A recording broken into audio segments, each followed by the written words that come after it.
ქართულმა დიასპორამ მთელი მსოფლიოდან ამერიკიდან ევროპამდე, იაპონიიდან ავსტრალიამდე გადავწყვიტეთ ერთხმად მოგაწვდინოთ ხმა და მოგმართოთ. თქვენ ვისაც პოლიციელისა თუ სპეცრაზმელის ფორმა გაცვიეთ და იარაღით ხელში გახართ საქართველოს სამსახურში.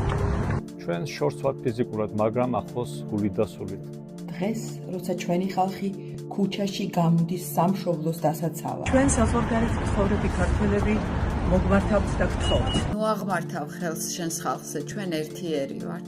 გაიცავი, არა ძალაუფლება, არამედ სამართალი და ხალხი. ნუ დაემორჩილებ ყანონურ ბრძანებას. ამას ისტორია არ ივიწყებს.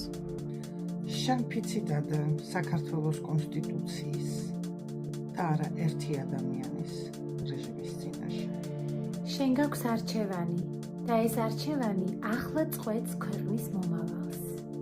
არ შეაჩერო ხალხი, რომელიც საქართველოს თავისუფლებას იცავს. ნუ გახდები ძალადობის იარაღი. ჩვენ შენს მხარეს ვართ, თუ კი შენ ჩვენს მხარეს იდგები. ეს ჩვენი ქვეყანა, ერთად დავიცვათ საქართველოს. დიასპორა საქართველოს გვერდით დგას. ახლა თქვენი ჯერია იდგეთ ხალხის გვერდით. დროშები ჩარა, დროშები